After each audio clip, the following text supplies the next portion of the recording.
আরও অনেকগুলো বিষয় রয়েছে তোমাদের পরীক্ষা নিয়ে। শিক্ষা বোর্ডগুলোতে আজকে অনেক জায়গায় তালা দেওয়া হয়েছে, অনেক জায়গায় গাড়ি আটকে রাখা হয়েছে চেয়ারম্যানের, আরও অনেক কিছু হয়েছে। আজকে ভিডিওতে আমরা সব বিষয়গুলো এক এক আলোচনা করবো। ভিডিওটা অনেক ইম্পর্টেন্ট, আমি কাউকে বলবো না যে চলে যাও, সম্পূর্ণ ভিডিওটি দেখো, বিষয়গুলো জানা দরকার।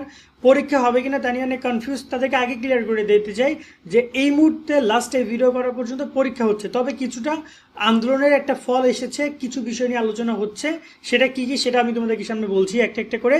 তা আগে আমি তোমাদেরকে নোটিশের ব্যাপারটা একটু ক্লিয়ার করে দিতে চাই, দিন আমরা কথা বলি। প্রথমত তোমাদের জন্য কন্ট্রোল রুম খোলা হয়েছে। কন্ট্রোল রুম মানে হচ্ছে তোমাদের কোনো সমস্যা হইলে তোমরা এই নাম্বারগুলো একটু স্ক্রিনশট দিয়ে রাখো।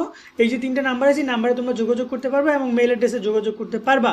এছাড়া তোমাদের ক্যালকুলেটরের ক্ষেত্রে গতকালকে ইএস পর্যন্ত এই 6টা তালিকা দিয়েছিল, এখন আবার নতুন করে ইএস প্লাস এবং হচ্ছে সিডব্লিউটা যুক্ত করেছে তারা। এখানে একটা কথা আমি তোমাদেরকে বলতে চাই, আসলে এই লিস্টটার কোনো মানেই হয় না, এটা সম্পূর্ণ বিতর্কিত একটা জিনিস।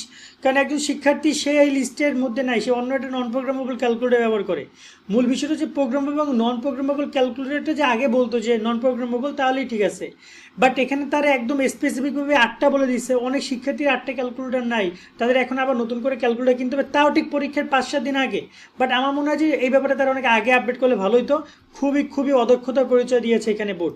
ওকে, আরেকটা ব্যাপার হচ্ছে যে তোমাদের ফর্ম ফিল আপের সময় বৃদ্ধি করেছে। আমি জানি সবাই ফর্ম ফিল আপ করছে, বাট তারপর যদি কেউ কোনো মানে বান্দা যদি না করে দেখো তাহলে করে নিও। আন্দোলন নিয়ে এবারে কথা বলে আজকে কি কি হয়েছে যদি আমরা এটা আলোচনা করি। বরিশাল বোর্ডের শিক্ষার্থীরা বরিশাল বোর্ডের সামনে প্রথমে অবস্থান গ্রহণ করছিল, সেখানে শিক্ষা বোর্ডের চেয়ারম্যান যখন বের হয়ে যাচ্ছিল তাদেরকে মূলত তিনি তাদের গাড়ি আটকে রেখেছে। এবং আমরা যদি দেখি ঢাকাতে মূলত ঢাকা সিটি কলেজের এখানে সায়েন্স ল্যাবের এখানে 2 পক্ষ জড়িত হয়েছে, এবং এই একটা কারণেই পুরো আন্দোলনটা বিতর্কিত। এবং তোমাদের যদি বলি যে তোমাদের অবশ্যই তোমরা জানো যে সবাই কিন্তু পরীক্ষা পেছনের পক্ষে না, কেউ কেউ পক্ষে কেউ কেউ বিপক্ষে। স্বাভাবিকভাবে মতামত থাকতেই পারে, এবং পক্ষে বিপক্ষে কারা বেশি শিক্ষা মন্ত্রণালয় সেদিকেই যাবে, যেদিকে পক্ষে বিপক্ষে থাকবে।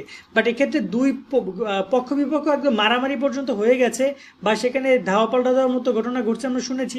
বিষয়টা খুবই দুঃখজনক, এরকমটা যেন না হয় এই বিষয়ের প্রতি সচেতন থাকতে হবে। এবং এরকমের ঘটনা ঘটেছে, আরও হয়তো সামনে তোমাদেরকে প্রুফ আমরা দিব। তার সাথে যদি এখানে কথা বলি, ঢাকাতে আন্দোলন রয়েছে, বা ঢাকাতে খুব বেশি না।